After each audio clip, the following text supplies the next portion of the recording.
ప్రియమైన దేవుని పిల్లలారా, ప్రభు యేసుక్రీస్తు నామములో మీకు నా వందనములు. మనలో చాలా మంది ఇలా అనుకుంటాం, నేను చిన్నవాడిని, నేను ఎవరిని, నా వల్ల ఏమవుతుంది అని మన విలువ మనమే తగ్గించుకుంటాం. కానీ ఈరోజు దేవుని వాక్యం మనకు ఒక గొప్ప సత్యాన్ని చెప్తుంది.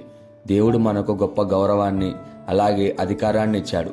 ఈరోజు దేవుని వాగ్దానము హెబ్రీలకు 2:7 హెబ్రీలకు 2:7 వాక్యం ఇలా ఉంది: నీ చేతి పనుల మీద వానికి అధికారం అనుగ్రహించితివి, వాని పాదముల క్రింద సమస్తము నుంచితివి అని. ప్రియమైన సహోదరి సహోదరులారా, ఈ వాక్యం మనిషి గురించి దేవుడు చెప్పిన గొప్ప సత్యం. దేవుడు మనిషిని సృష్టించినప్పుడు అతన్ని చిన్నగా చేయలేదు, అతన్ని గౌరవంగా సృష్టించాడు.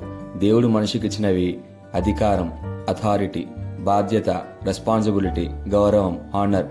సృష్టి మీద పాలించే అధికారాన్ని ఇచ్చాడు. దీని అర్థం ఏంటి అంటే, మనం సాధారణంగా కనిపించిన దేవుని దృష్టిలో ప్రత్యేకమైన స్థానం మనకుంది. మన జీవితం విలువైనది, ఉద్దేశంతో నిండింది. కానీ ఒక నిజం ఏంటి అంటే, పాపం వల్ల మనిషి తన స్థాయిని కోల్పోయాడు. కానీ యేసుక్రీస్తు రక్తం ద్వారా మనం తిరిగి స్థాపించబడ్డాం. దేవునితో సంబంధం మళ్లీ వచ్చింది. దీనికి ఒక గొప్ప ఉదాహరణ ఆదాము జీవితం. ఈ ప్రపంచంలో ఉన్న ప్రతి వస్తువు దేవుడు మాటతో సృష్టించాడు. వెలుగు కలుగును అన్నాడు, వెలుగు వచ్చింది. ఆకాశమును కలుగును అన్నాడు, ఆకాశం వచ్చింది. కానీ మనిషిని సృష్టించే సమయంలో దేవుడు ప్రత్యేకంగా పనిచేశాడు. దేవుడు నేల మట్టితో మనిషిని నిర్మించాడు, తన శ్వాసను అతనికి ఊదాడు. అప్పుడే మనిషి జీవాత్మయ్యాడు. దేవుని స్వరూపం అంటే ఏంటి అంటే, దేవుని పోలికలో సృష్టించబడడం అంటే ఆలోచించే శక్తి, నిర్ణయం తీసుకునే స్వేచ్ఛ, ప్రేమించే హృదయం. అంటే మనిషి సాధారణ సృష్టి కాదు, దేవుని ప్రతిబింబం.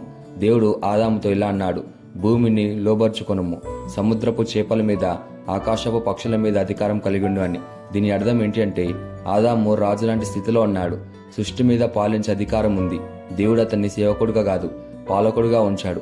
ఒకరోజు దేవుడు అన్ని జంతువులను ఆదాము దగ్గరకు తీసుకొచ్చాడు. ఎందుకంటే వీటిని ఎలా పిలుస్తావో చూద్దామని. ప్రతి జంతువుకు పేరు పెట్టినవరో తెలుసా? ఆదామే. ఇదేం చూపిస్తుందంటే, అతనికి జ్ఞానం ఉంది, అతనికి అధికారం ఉంది, అతను బాధ్యతతో పనిచేశాడు. దేవుడు అతన్ని నమ్మాడు. ఇంత గొప్ప స్థానంలో ఉన్న ఆదాము ఒకరోజు ఒక పరీక్షకు ఎదురయ్యాడు. సర్పం వచ్చి దేవుని మాటను ప్రశ్నించాడు. హవ్వను మోసం చేశాడు. ఈ ఫలం తింటే మీరు దేవుళ్ళ అవుతారని చెప్పాడు. హవ్వ ఫలం తింది, ఆదాముకి ఇచ్చింది. ఆదాం కూడా తిన్నాడు.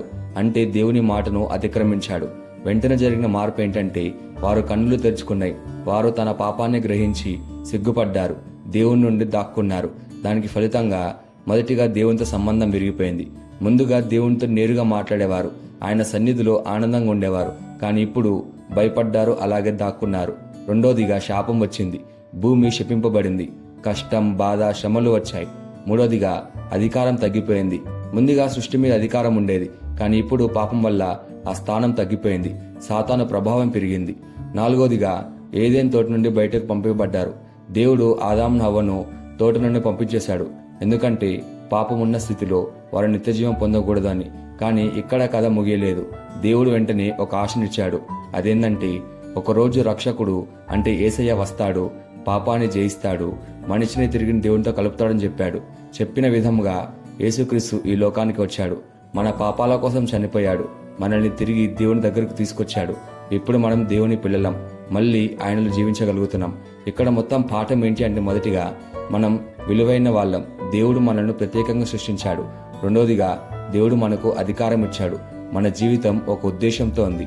మూడోదిగా విధేయత చాలా ముఖ్యం, ఒక తప్పు నిర్ణయం పెద్ద నష్టానికి దారితీసింది. నాలుగోదిగా దేవుడు కృపగలవాడు, మనం పడిపోయినా ఆయన మన కోసం రక్షణ మార్గం సిద్ధం చేశాడు. ప్రియమైన దేవుని పిల్లలారా, మీరు సాధారణ మనుషులు కాదు, దేవుని స్వరూపంలో సృష్టించబడ్డారు.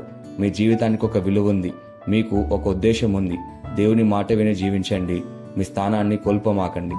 ఈ వాగ్దానాన్ని మన జీవితానికి ఎలా తీసుకోవాలంటే, మొదటిగా మన విలువను గుర్తించాలి.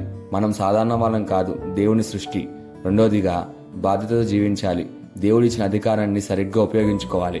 మూడోదిగా పాపం నుండి దూరంగా ఉండాలి, పాపం మన స్థాయిని తగ్గిస్తుంది. నాలుగోదిగా దేవునితో సంబంధం కలిగి ఉండాలి, యేసు ద్వారా ఆయనకు దగ్గరగా రావాలి. ఇక్కడ చిన్న సందేశం ఏంటంటే, ప్రియులారా, మీరు చిన్నవారు కాదు, దేవుడు మీకు ఒక గొప్ప స్థానం ఇచ్చాడు. ఆ స్థాయికి తగ్గట్లు జీవించాలి. ఈ వాగ్దానాన్ని మనం స్వతంత్రించలాగున మనం ప్రార్థన చేద్దాం. మమ్మల్ని మిక్కిలిగా ప్రేమించిన ప్రియా పరలోకపు తండ్రి, నీకే కృతజ్ఞతాస్తుతులు వందనాలు చేయించుకుంటున్నాం ప్రభువా. ఈ రోజు నీ వాక్యం ద్వారా మాతో మాట్లాడినందుకు నీకే ధన్యవాదాలు చేయించుకుంటున్నాం ప్రభువా.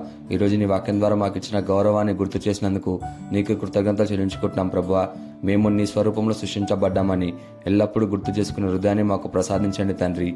నీవు ఇచ్చిన అధికారాన్ని సరిగ్గా ఉపయోగించి నీ చిత్త ప్రకారం జీవించడానికి మాకు సహాయం చేయండి తండ్రి. పాపం నుండి దూరంగా ఉండి నీతో సంబంధాన్ని నిలబెట్టుకునేలా మమ్మల్ని నడిపించమని ప్రార్థిస్తూ యేసుక్రీస్తు నామమున అడుగుచున్నాము తండ్రి. ఆమేన్.